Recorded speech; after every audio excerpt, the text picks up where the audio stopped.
Alors, vous savez qu'on sort d'une période de pandémie et on a loupé des choses. Donc, c'est un peu l'objet de cette session qui est parrainée par Biotronic. Et je vais laisser la parole à Walid qui va nous parler de stimulation et pas de simulation. Hein. Ah, c'est simulation. Alors, simulation et stimulation, en fait. Les deux. Effectivement, voilà. Merci. En fait, je voudrais aujourd'hui vous faire un petit peu un retour de notre expérience de l'essai du simulateur Mantis que Biotronic est présente en France. Je sais qu'à Versailles, vous l'avez eu, vous avez bien communiqué sur les réseaux sociaux. Et donc, honnêtement, et je pourrais quasiment présenter sans slide, et vous savez bien que j'aime bien parler sans slide, c'est que j'en ai eu une très très bonne expérience, un très bon retour. C'est-à-dire que l'idée, c'est que j'avais essayé des simulateurs jusque-là. Quand je voulais me former à la resynchronisation, j'étais allé avec Boston, avec Medtronic, ils ont des simulateurs en Europe. Maintenant, Boston, il est à Paris, il me semble. Ils ont du côté de Charles de Gaulle, je pense, leur simulateur. Mais à l'époque, c'était, je ne sais plus, en Belgique ou voilà, où j'étais allé. Et Medtronic a leur simulateur à Tolochenaz, en Suisse. Et donc, c'était des super expériences quand on veut découvrir la simulation triple chambre. Et puis, quand je me formais à l'ablation de l'AFA, j'avais testé les simulateurs sur le cathétérisme transseptal. Il y a des simulateurs qui le font. Et c'est assez sympa d'être dans un centre. Tu fais le simulateur avant, tu fais un cas avec le proctor, tu reviens, tu travailles sur le simulateur pendant une demi-heure, tu refais un cas, et puis en espérant qu'après, tu démarres. Et puis là, on m'a dit, voilà, nous, on est les premiers à proposer un simulateur sur la simulation hicsienne. Et je dis, waouh, ben venez, on l'a installé en salle de staff, et puis on a même invité les internes pour l'essayer. On a moins communiqué parce qu'on voulait faire une journée pour faire la rythmo et la choro, et puis ça ne s'est pas fait en termes de planning, c'est trop serré. On raconte vraiment la vraie vie, là, c'est trop serré par rapport au planning d'aujourd'hui, mais je voulais vraiment l'essayer. Et puis je dis, je veux vraiment l'essayer, donc on l'a installé en salle de staff. Et puis, j'ai été le fellow, c'est-à-dire j'ai essayé comme n'importe quel utilisateur. C'est-à-dire, j'ai pris les sondes et je trouve ça super amusant. C'est-à-dire non seulement tu vas voir où est ton oreillette, où est ton ventricule, où est ton faisceau de His. Tu peux plus ou moins l'afficher si tu veux. Tu peux afficher où est le faisceau de His avec un point violet et tu peux te déplacer dans ce modèle et tu peux essayer de stimuler. Tu te rends compte des difficultés. Et en fait, à la fin, c'est comme un jeu vidéo, c'est assez addict et tu as envie de rejouer. C'est-à-dire, voilà, moi, honnêtement, quelqu'un comme moi qui n'a quasiment jamais le temps, je suis resté au moins une demi-heure avec eux et j'ai même viré les internes, c'est-à-dire que je voulais être tout seul. Je ne voulais pas partager la console. Puis après, c'est uniquement quand j'ai fini que j'ai appelé mes collègues, vous pouvez venir essayer maintenant, vous pouvez faire joujou, parce que maintenant, j'ai fini de faire joujou. Et quand j'ai même fini mon simulateur de simulation hicsienne, j'ai même essayé la resynchronisation parce que je voulais voir un peu ce que ça donnait. Et honnêtement, pour connaître voilà, la vie réelle, ça donne des assez bonnes sensations. Et la seule chose qu'on a envie de faire après, c'est de démarrer dans la vraie vie. C'est-à-dire on a envie de faire, comme je vous ai dit, dans la version de FA, de faire le simulateur, d'aller faire un cas, de revenir faire du simulateur et d'aller faire un cas. Et donc nous, on a dit à Montfermeil qu'on allait les réinviter pour faire une demi-journée sur la partie Steam et la demi-journée sur la partie coronaire, puisqu'ils ont les 4 CTO, etc. Et donc, honnêtement, les slides ne servent à rien, hein, c'est-à-dire que j'ai des slides ici, mais voilà, donc vous pouvez afficher une sonde atriale qui vous sert de référence, vous vous déplacez avec votre cathéter, votre sonde hicsienne de manière assez réaliste. Vous pouvez afficher, comme vous voyez sur l'image de droite, les cavités cardiaques. Vous pouvez afficher, alors ça se voit très très mal avec la lumière, c'est un tout petit point violet dans les deux images de gauche, où vous verrez, il y a un petit point qui correspond où se trouve le faisceau de His. Vous pouvez vous entraîner au début à l'afficher ou pas. Vous pouvez stimuler, c'est-à-dire, voilà, vous allez regarder ce qui se passe au bout de votre sonde, un peu comme ce qui se passe avec votre programmateur au bloc, avec de dire j'enregistre mon potentiel atrial, j'enregistre mon potentiel ventriculaire. Et vous pouvez dire, voilà, là, sur l'image du milieu, c'est globalement mon recueil qui serait parfait. J'ai un petit oreillette, un grand ventricule, un H, un potentiel hissien que je vois. Et je vais, entre guillemets, m'amuser à stimuler. C'est-à-dire qu'il y a un stimulateur qui permet de tester comme quand on teste au bloc, avec ce stimulateur qui permet de voir si ça détecte bien, de stimuler et de voir est-ce que finalement j'arrive à à avoir, bon, je vois comme si j'étais au bloc, en fait, on peut imaginer, ça ressemble quasiment à une BD électrophysiologie, et on voit, voilà, j'arrive à avoir une stimulation qui peut être plus ou moins sélective. Ici, par exemple, avec la lumière, peut-être ça ne se voit pas bien, une stimulation non sélective avec des QRS, vous voyez bien, les QRS sont larges, c'est le spike précède les QRS, et puis vous pouvez avoir des fois une stimulation beaucoup plus fine avec des QRS plus fins. Puis je trouve que c'est extraordinaire parce que vous voyez, là vous voyez en vert c'est l'oreillette droite, en jaune c'est le ventricule droit, et en fait c'est des trucs qu'au bloc on n'a pas, c'est-à-dire qu'on est tout le temps en train d'imaginer comment sont nos cavités cardiaques et même en travaillant. Et en fait la seule truc, tu te dis, moi, les internes, ils sont venus, j'ai même des internes qui ne sont pas cardiologues, ils ont vu, ils sont regardés, c'est génial de dire, ah bah oui, les radios qu'on voit, eh ben c'est ça la vraie vie, c'est que voilà comment est un ventricule droit, sur une radiothorax, voilà comment est une sonde de l'oreillette droite, et en fait c'est très très enrichissant, et je pense que, moi je fais de la... Voilà, j'ai 47 ans, hein, d'accord, donc je suis ni dans les vieux ni dans les jeunes, mais moi j'ai appris directement avec les cathéters directement sur des vrais patients. En premier semestre, le professeur, il me passait le guide pour me passer la pictelle pour aller dans le ventricule gauche lors d'une choro, voilà, et c'était un vrai patient. Et je vous raconterai dans les coulisses dans quelles circonstances. Mais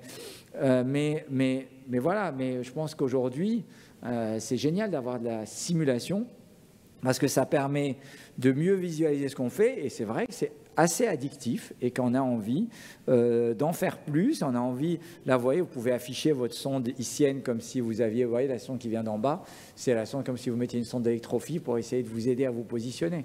Et en fait, vos gestes s'affinent au fur et à mesure de la demi-heure.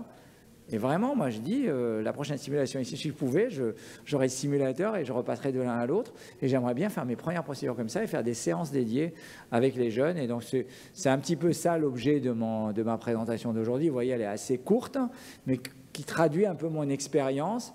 Et je pense que ça enrichit, nous on démarre à peine en simulation ICN, ils n'ont pas encore le cas de stimulation sélective de la branche gauche, mais ils y travaillent, parce que vous imaginez l'investissement de développer un cas comme ça, c'est 100 000 € d'investissement pour développer un cas, parce que c'est une société qui est basée, je ne sais plus, aux Pays-Bas ou en Allemagne, et donc voilà, c'est des gros investissements de développer un cas, et donc c'est de la chance d'avoir ce simulateur qui se balade en France. N'hésitez pas à prendre contact avec nos amis Biotronic pour avoir le simulateur dans vos centres. En tout cas, pour nous, ça a été un retour d'expérience très important et que je voulais partager avec vous. Merci beaucoup. Oui, ça a beaucoup de sens et je vous encourage, pour ceux qui le peuvent, à organiser des sessions dans vos services pour les internes, pour les paramédicaux aussi, pour qu'ils viennent un peu voir ce dont on parle. Pour les internes, ça a d'autant plus de sens qu'ils doivent maintenant se déterminer entre trois filières et qu'ils n'ont pas toujours la possibilité de passer dans des bons services pour savoir ce que c'est que l'arythmo, parce qu'il n'y a pas beaucoup de postes offerts aux internes. Et donc, à mon avis, c'est vraiment l'avenir. Et puis, ça permet de s'entraîner avant d'être dans la vraie vie. Donc, c'est vraiment à encourager. Et c'est l'avenir de notre profession que d'avoir des simulateurs. Moi, c'est vrai qu'on ne l'a pas connu avant, mais c'est vrai qu'on se dit c'est une étape qui est vraiment utile dans la pratique pour les plus jeunes. Et à chaque fois qu'on a une nouvelle technique, c'est vrai que si on a l'occasion d'avoir un simulateur, puis là, celui-là, il est assez varié, donc il couvre finalement un besoin assez large dans les techniques interventionnelles. Donc je dis, voilà, chapeau, c'est bien. Voilà. Est-ce qu'on a la place pour une petite question dans la salle? Oui, Hassan.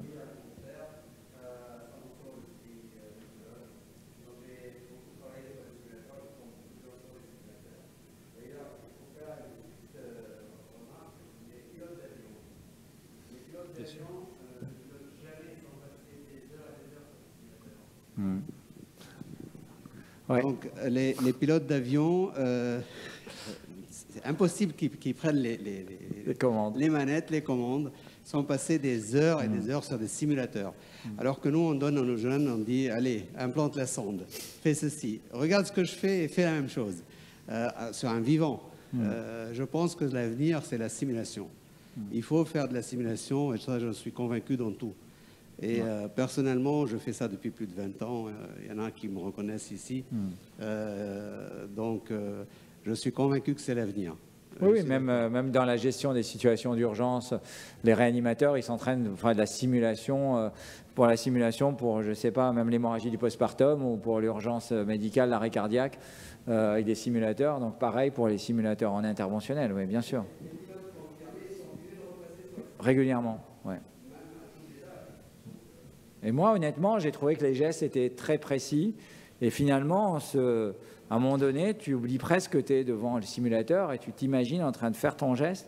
Et ça te permet d'affiner. Je pense que ça m'a aidé à affiner mon geste pour les prochaines expériences. Oui. J'avais juste un petit truc. Je suis totalement d'accord sur ce que vous venez de dire sur la simulation et l'aviation. Et je ne sais pas si vous êtes au courant, mais de la réforme de l'internat et de l'examen de l'internat avec des écosses nationaux, avec de la simulation qui va apparaître dans le concours de l'internat. Donc, c'est vraiment l'avenir. Enfin, on est très en retard en cardiologie. Ouais.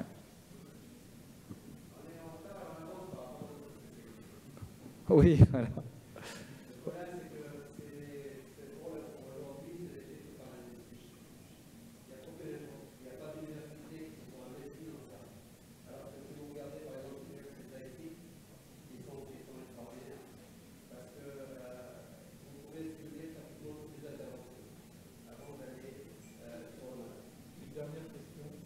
Oui, Walid, merci beaucoup. Nous, on a aussi des simulations en écho. Ouais. Et moi, j'étais assez déçu, en fait, des mannequins qu'on a testés parce que, bon, d'une part, je n'ai pas retrouvé ce que tu disais, c'est-à-dire exactement le même feeling qu'avec les patients. Et d'autre part, il y a une certaine rigidité dans les cas, c'est-à-dire qu'on trouve toujours les mêmes coupes au même endroit. Enfin, il n'y a pas du tout la variation qu'on a quand on est avec des patients. Est-ce que là, il y a différentes modalités? Est-ce qu'il y a des oreillettes droites un peu tordues, un peu comprimées? Ou est-ce que c'est toujours un peu la même configuration? Il est censé être, le niveau de difficulté est censé être adapté, c'est-à-dire il y a un niveau plus ou moins facile ou plus ou moins difficile, mais c'est vrai que bien entendu, rien ne remplacera la grande variation de la nature humaine et qu'on n'aura jamais dans un simulateur. Mais il y a des niveaux plus ou moins difficiles, avec des captures plus ou moins faciles, ou un faisceau de His légèrement dévié, etc. Maintenant, effectivement, ça reste les limites des simulateurs. Mais moi, j'ai trouvé que le geste, c'est-à-dire que ça me permettait d'affiner mon geste. Si je dois tourner un peu plus à droite, tourner un peu plus à gauche, et j'ai trouvé que ça me permettait d'imaginer mon geste différemment, et je pense que ça va impacter ma pratique. Clément Charbonnel, qui a parlé tout à l'heure, organise dans le service des séances de détresse vitale sur des mannequins où tout le monde participe, où il y a une mise en situation d'une équipe sur une situation de détresse vitale. Donc il y a quelques spectateurs qui regardent et puis il y a 2 personnes qui sont sélectionnées ou 3 personnes qui sont sélectionnées pour être appelées au chevet d'un patient. Il y a un mannequin qui permet de faire des simulations de troubles du rythme, de situations qui sont prédéterminées. Et c'est une source d'entraînement majeure pour une équipe parce que il faut bien expliquer qu'on n'est pas dans le jugement, mais qu'on est dans l'entraînement. Et il y a un débriefing pour savoir comment ça s'est passé, qui a pris la tête de la réa, est-ce que ça a été un peu le bordel ou pas, etc. Comment s'est fait l'appel. Et c'est absolument fondamental. Et en plus, ça a un effet particulier, c'est que ça soude les équipes. Oui, c'est clair. Oui. Moi, je pense qu'en termes même pour la formation des internes, je pense que les retours d'expérience dans votre équipe étaient bons.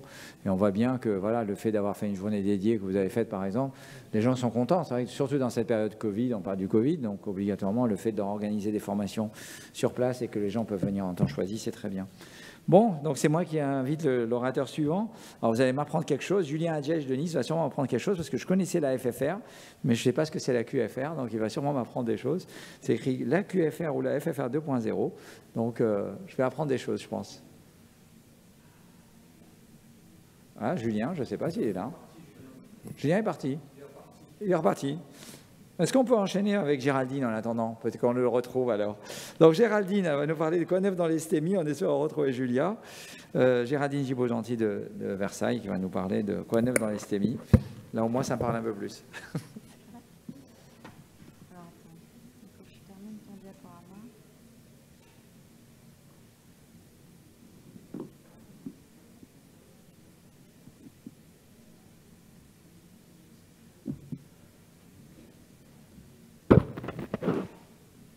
Donc, merci au CNCH de m'avoir...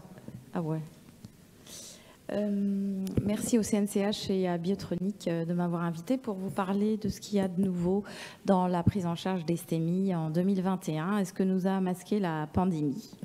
Je n'ai pas de lien d'intérêt pour cette présentation. Alors, ce que nous a masqué la pandémie, j'ai essayé de ratisser large, mais en 15 minutes, c'est un peu compliqué. Tout d'abord, ce qui a pu changer dans la prise en charge des patients, et notamment pendant la période de confinement, ce qui a changé dans l'environnement pharmacologique, notamment pré-traité, thromboaspiré, associé ou non à des anti-GP2B3A, et ce qu'on peut proposer de nouveau en post-infarctus. Et enfin, sur la technique, est-ce qu'il faut stenter dans l'immédiat, différer le stenting, avec quel type de stent, et faut-il traiter toutes les lésions, guidées ou pas par la FFR?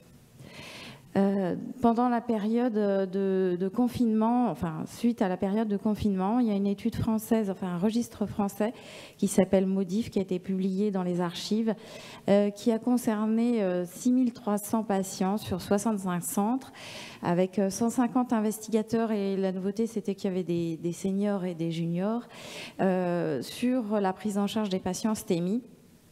Et cette étude a montré une réduction des admissions pour SCA par semaine de 50% environ pendant cette période de confinement, ce qu'on a tous constaté bien sûr, et avec aussi une augmentation des délais de prise en charge, avec augmentation des délais symptômes angioplastie, symptômes premier contact médical, avec environ 30 à 50 minutes de plus par rapport à une période comparable.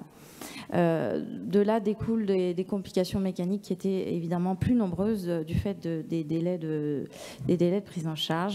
Et enfin, que le confinement était un vrai facteur de mauvais pronostic de manière indépendante et en analyse multivariée. En ce qui concerne l'environnement pharmacologique des patients STEMI, je n'ai pas trouvé de changement par rapport aux recommandations de 2017, avec nécessité, bien sûr, de traiter par aspirine anti-P2Y12, Prasugrel ou Ticagrelor en première intention, et si contre-indiqué, clopidogrel. Mais on a tendance à proposer, notamment chez les patients à haut risque hémorragique, une désescalade peut-être plus précoce.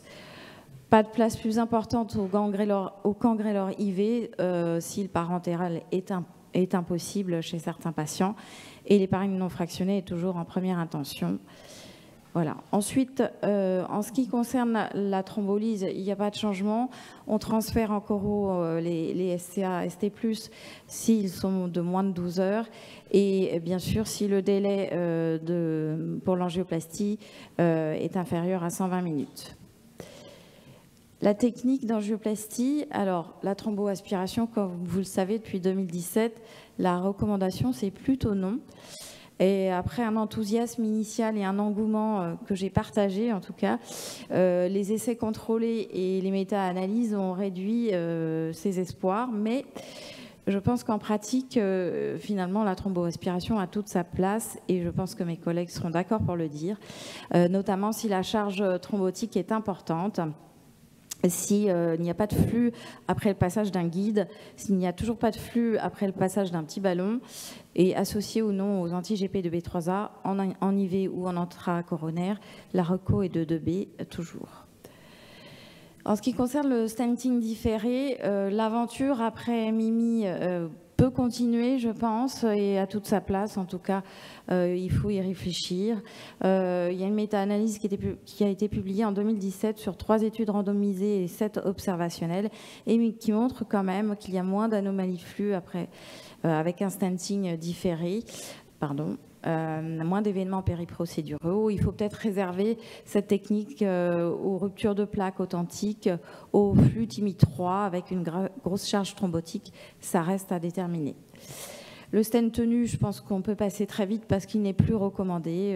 On a toujours la recommandation de 2017 avec une utilisation des stents actifs qui est légitime, une diminution des thromboses aiguës, des thromboses tardives et des thromboses très tardives dans tous les cas. L'objectif du choix du stent, c'est de diminuer la resténose en diminuant la taille du maillage et en retardant, si possible, l'inflammation, l'hyperplasie et le retard d'endothélialisation. en utilisant plutôt des biorésorbables, enfin des stents avec polymères biorésorbables, et afin de diminuer les phases inflammatoires, et notamment pendant la phase aiguë. Le retour des stents biorésorbables, je vais y revenir. Vous avez ici des caractéristiques des stents actifs, simplement pour vous dire que les plateformes sont parfois différentes, les mailles sont différentes, la taille des mailles va varier parfois avec la taille des stents, les produits bien sûr actifs vont différer, et le polymère va être soit biorésorbable, soit pas de polymère, soit durable. Alors, il y a une étude qui est parue donc, dans le JACC Intervention en 2021. C'est l'étude Biostémie qui a comparé un stent de référence qui est le Xience versus l'Orsiro. Le Xience, c'est un stent qui a un polymère durable et l'Orsiro un polymère biorésorbable. C'est une étude contrôlée de supériorité qui a concerné 10 centres suisses. 1300 patients avec un ajout d'une étude plus ancienne et un suivi de 24 mois sur les TLF, c'est-à-dire les décès, les infarctus et le taux de revascularisation de la lésion coupable chez des patients STEMI bénéficiant d'une angioplastie à moins de 12 heures. Le résultat est favorable pour l'Orsiro, puisque le taux de TLF à 24 mois était moins important dans le groupe Orsiro par rapport au groupe Xience. Ça, quelle que soit la taille des vaisseaux, la présence d'un diabète, les lésions longues et surtout les pluritronculaires, ce qui tente à prouver que les stents avec des mailles très fines et des polymères biorésorbables font sans doute mieux chez les patients pluritronculaires. La place des stents biorésorbables dans le SK ST+, c'est pour l'instant non. En 2010, vous savez qu'un stent biorésorbable absorbe a été arrêté, le développement du stent a été arrêté parce qu'il augmentait les thromboses sur des stents qui avaient des mailles très épaisses à 157 microns. Il y a un stent donc, qui est en cours de développement et avec des études qui reviennent, mais qui concernent la maladie stable, avec des stents qui ont des mailles beaucoup plus fines et qui sont radio-opaques, ce qui va être plus simple pour les analyser. Après, peut-être qu'on pourra les proposer dans des stratégies différées, c'est-à-dire des stratégies à la Mimi. On laisse un TIMI 3 et on revient sur l'artère après, ensuite. Alors, sur les patients qui ont des atteintes multitronculaires, faut-il stenter toutes les lésions? On a déjà eu un apport avec un apport de réponse avec Danami 3 et Compare Acute. La revascularisation guidée par la FFR des artères non coupables après le syndrome coronarien aigu, diminuer les événements coronariens, les revascularisations ultérieures. Et l'essai complète montre aussi que la revascularisation complète versus la revascularisation seule de la lésion coupable avant la sortie du patient diminue les angioplasties ultérieures et diminue le critère composite sur les décès cardiovasculaires et les infarctus. Donc il est légitime de proposer avant la sortie de l'hôpital une revascularisation des lésions significatives chez ces patients. Alors, est-ce qu'il faut guider le stenting par la FFR? On a une étude qui est parue donc, dans le New England Journal of Medicine en 2021, menée par Pumira et Johan Sylvain, sur les patients STEMI avec atteinte tritronculaire. Les patients étaient ensuite réévalués soit par l'œil du coronarographiste, qui peut être toujours douteux, et par la FFR, et ensuite revascularisés selon l'appréciation et les résultats de la FFR. Et cette étude est revenue négative à la fois sur les stents, sur les messes, sur les décès, sur les revascularisations. Donc il n'y a pas lieu de guider la revascularisation par FFR et l'œil de l'angiographie, le coronarographiste est finalement assez bon. En post-infarctus, j'ai aussi noté une étude qui était intéressante parue à l'ESC en 2021, qui est une étude suédoise qui a concerné 30 centres et c'est une étude qui n'a rien à voir avec le stenting, mais qui, en post-infarctus, proposait chez des patients donc, admis en USIC pour un SCA STEMI ou non, maladie coronaire stabilisée mais à haut risque, et angioplastie à risque également. Elle a enrôlé 2500 patients et les patients étaient randomisés en 1 pour 1 et 1290 patients ont été vaccinés contre la grippe, donc dans les 72 heures après leur admission. Et ce qui est intéressant, même si l'étude a été arrêtée prématurément à cause de la pandémie, sur le critère composite primaire, il y avait une nette diminution des décès, et cela à 12 mois. Et sur le critère secondaire, une diminution des décès également toute cause. Donc la vaccination antigrippale dans les 72 heures après l'admission à l'USIC fait mieux que la plupart des traitements et diminue de 30 à 40% la mortalité à 12 mois. Voilà, en conclusion, pas de changement dans l'environnement pharmacologique pré-angioplastie et per-angioplastie. La thromboaspiration non recommandée, toujours pratiquée. Les stents, il faut stenter avec des stents actifs, possiblement avec des stents avec polymère biorésorbables et en tout cas avec des stents maillage fin. Stenter toutes les lésions qui nous semblent significatives avant la sortie. Et puis, vacciner vos patients. Voilà, merci.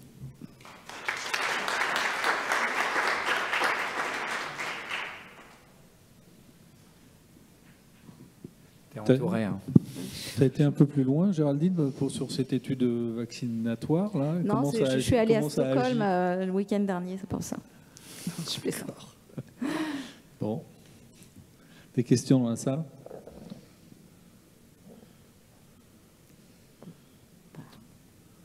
Bon, bah, tu as rempli le boulot très bien, hein. Tu as tout dit. Merci, Géraldine. Je pense que Julien Edgel est réapparu par magie. Julien, bah, merci de venir. Moi, je disais que je ne sais pas ce que c'est la QFR, donc il va enfin m'expliquer ce que c'est. Merci. Désolé, je me suis perdu dans la transition.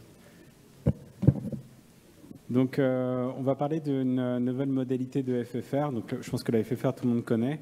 Et la QFR, en fait, une version automatisée et virtuelle.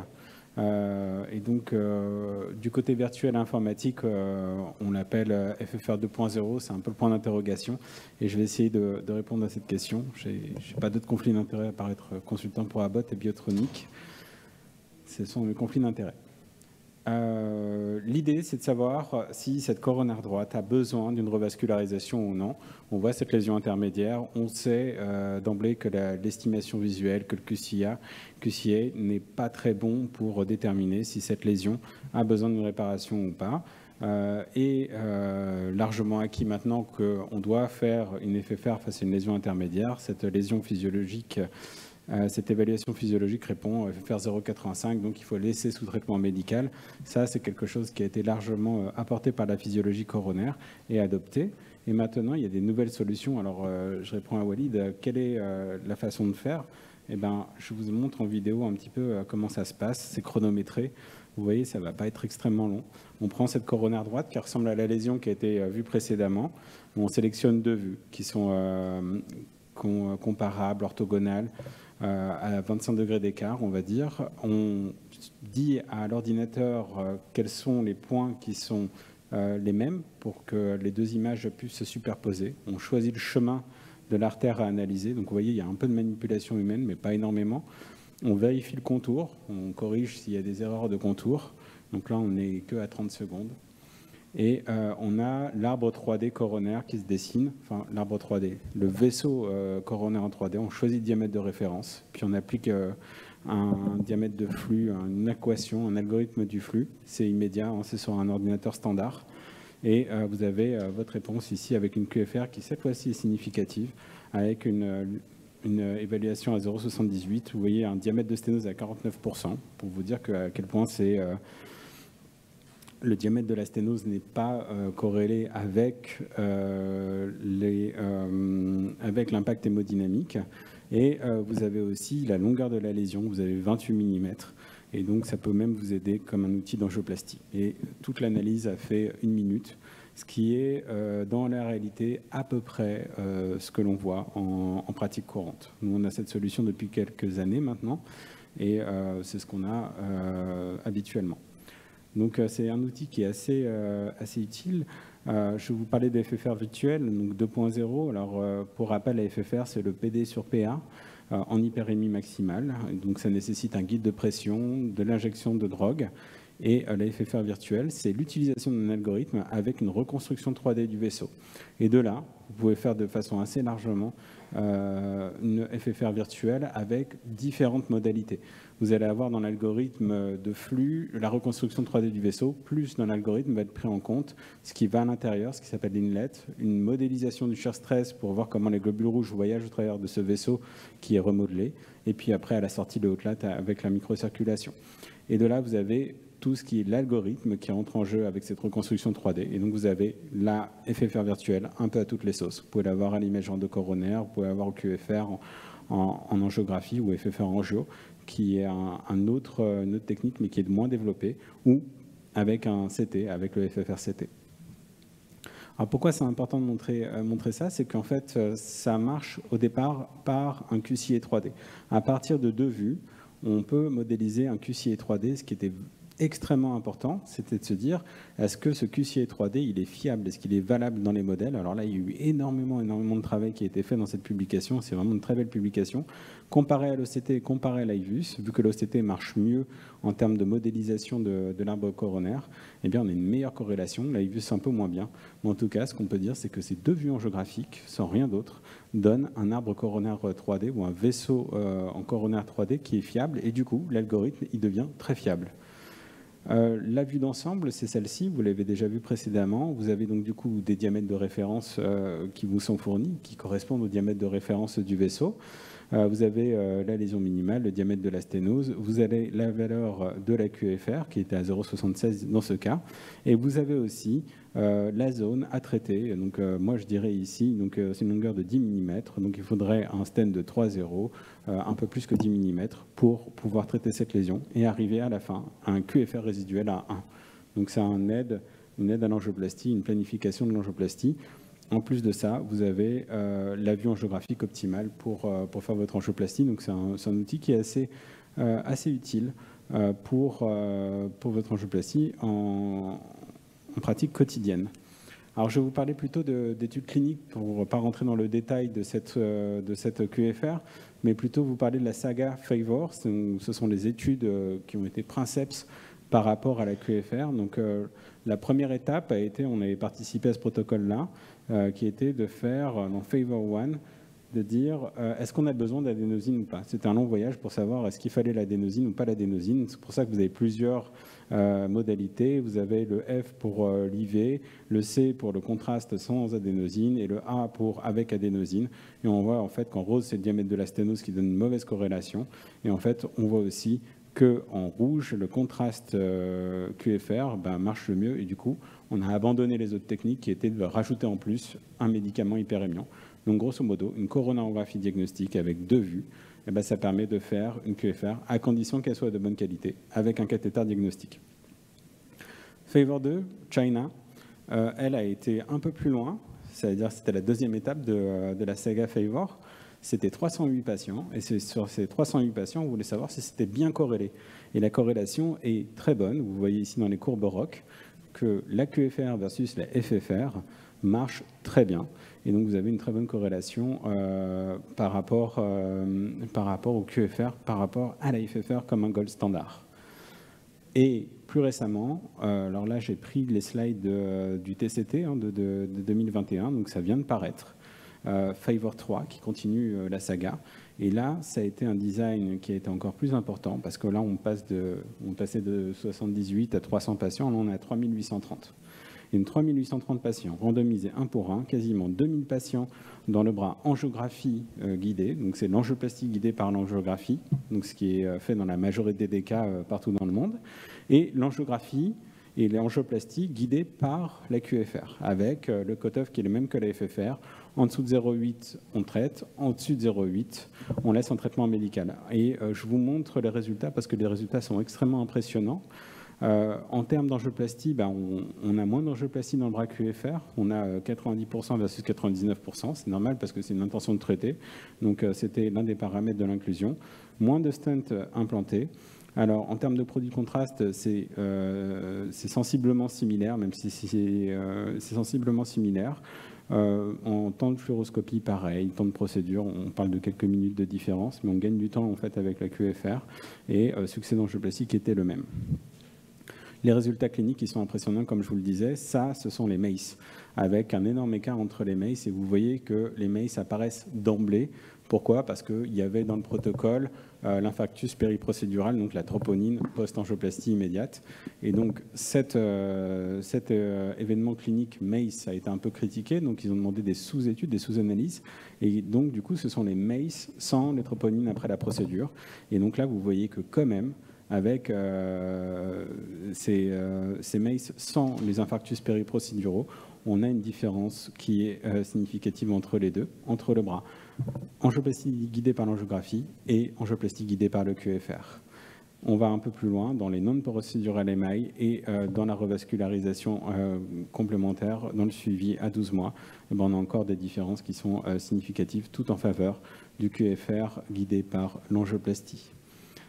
La saga FAVOR ne s'arrête pas. Alors, il y a la saga FAVOR China, et là, on est en train d'inclure, et on est actuellement à plus de 800 patients inclus, donc ça a déjà bien avancé.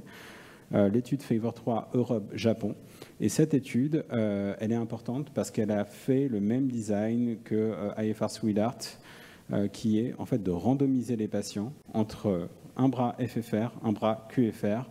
L'idée, c'est de vérifier la non-infériorité dans les événements cliniques à 2 ans de suivi.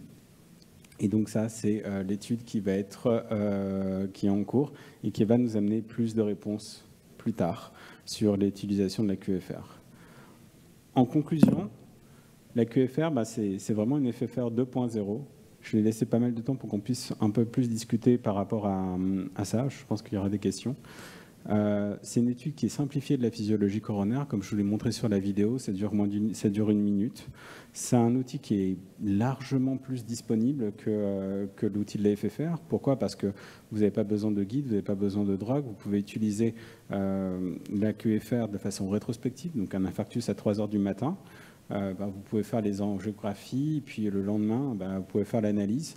Vous pouvez faire des vieux films, s'ils sont compatibles, vous pouvez faire l'analyse ou dématérialiser. Des fois, je suis sollicité en salle de 4 parce que quelqu'un a un problème sur la lésion et moi, sur un autre ordinateur, je peux me relier au PACS et dire si la lésion est significative ou non. Donc ça, c'est un net avantage. C'est notamment un net avantage pour les chirurgiens. Je fais une petite digression, mais les chirurgiens sont extrêmement friands de ça.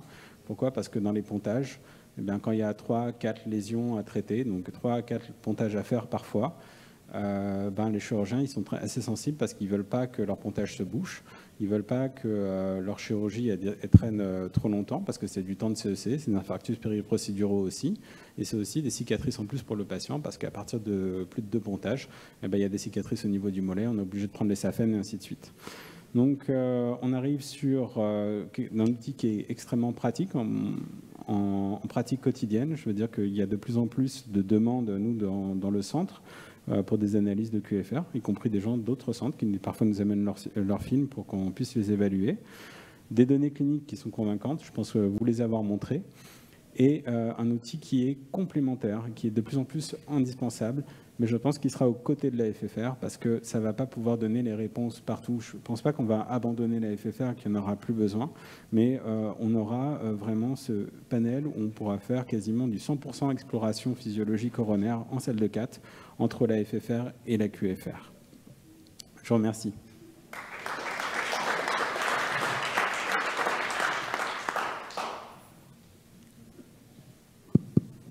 Est-ce que c'est coté, ça ? Non, c'est pas remboursé. Alors pour la simple et bonne raison que c'est un logiciel et que pour l'instant ils n'ont pas encore dans les réglementations françaises remboursé les logiciels. Donc c'est pas la culture. Déjà ça a été extrêmement compliqué de rembourser la FFR qui n'était pas quelque chose d'implantable. Mais avec les données cliniques que l'on a, on espère pouvoir convaincre les autorités d'investir dans ce remboursement. Donc c'est un logiciel qui est avec un abonnement. Donc c'est l'hôpital ou la clinique qui paye l'abonnement en fait? Oui, c'est l'hôpital ou la clinique qui paye l'abonnement. Après, il y a des bénéfices qui sont, on va dire, un peu secondaires. Moi, je travaille dans un ESPIC où on a un relationnel avec les les médecins référents. Et c'est vrai que quand ils ont une coronarographie diagnostique, et ben en plus, moi je leur apporte la photo avec l'art 3D coronaire, ce genre de choses. C'est un excellent outil de communication avec les correspondants. Les patients eux-mêmes, le fait de voir leurs lésions en 3D en couleur, ils sont assez convaincus. Et ils sont aussi en général beaucoup plus adhérents, ça a été étudié, sur la prise de médicaments par rapport à montrer une scintigraphie ou une IRM qui paraît plus abstrait. Des questions dans la salle? Merci Julien, c'est très intéressant comme toujours, mais j'ai une question concernant les anatomies un peu complexes et notamment les artères hyper tortueuses ou des petites artères de dames âgées, on va dire. Est-ce qu'il y a des limites oui. dans cette technique? Oui, c'est pour ça que je dis que ça va être en complément de la FFR. Donc, il y a dans les études en prospectif une faisabilité qui est au-delà de 90%. En rétrospectif, parce qu'on a toujours l'impression qu'on fait bien, en fait, en rétrospectif, c'est un peu moins performant, c'est plutôt de l'ordre de 70%. Après, avec la culture, on commence à de plus en plus faire attention aux petites limitations pour optimiser ça. On a l'écueil des vaisseaux qu'on arrive mal à isoler, la superposition des vaisseaux, ce genre de choses qui diminue un petit peu cette analyse qui est en faisabilité. Il y a des choses qui ne sont pas faisables. Donc, par exemple, la lésion ostiale. La lésion ostiale, on ne pourra pas bien la déterminer. Donc, c'est là où il y aura toujours de la place pour la FFR. En revanche, les petits vaisseaux, c'est tout à fait faisable du moment que la lésion est bien isolée. Il faut imaginer que en termes de technologie, c'est un QCA x2. Donc, si on arrive à faire le QCA une fois, une deuxième fois, eh ben, en fait, on peut le faire. Mais avec les limites du QCA, donc la superposition, les lésions. Pour les lésions qui sont très tortueuses, si elles sont bien dégagées, c'est plutôt un avantage de la QFR, parce que des fois on met le guide et ça fait un effet accordéon, ça redresse le vaisseau et en fait on crée des plicatures, on crée des sténoses, faussement. Peut-être j'ai la réponse parce que je me suis dit pourquoi on passe le même temps pour faire le QFR et le FFR dans la comparaison. On a l'impression qu'on perd autant de temps pour faire l'un ou l'autre. Alors, c'est une bonne question.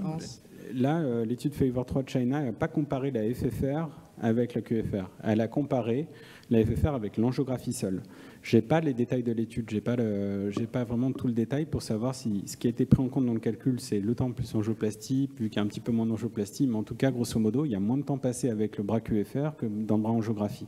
Mais ça, c'est sous réserve vraiment du détail du papier que je n'ai pas pu encore voir parce que c'est tout récent. La deuxième chose, c'est que dans Favor 2 China, donc le deuxième de la saga, il a été comparé le temps. Et le temps entre l'AFFR et le temps entre le QFR, grosso modo, on gagne 7 minutes par analyse. Donc oui, il y a un gain de temps.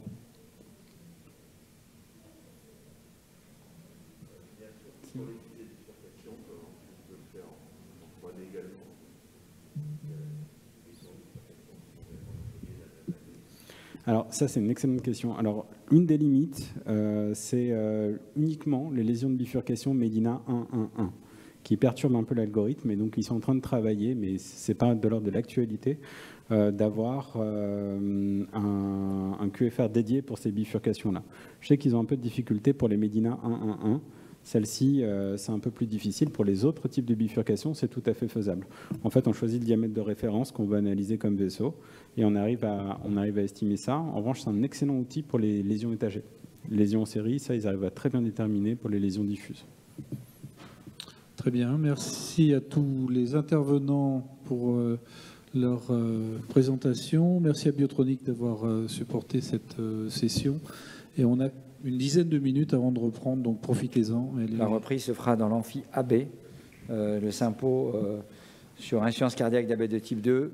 Et ici, ça reprendra à 17h avec le deuxième journal télévisé avec Jérôme Taïeb en modération. Merci à tous. Merci à tous. Merci.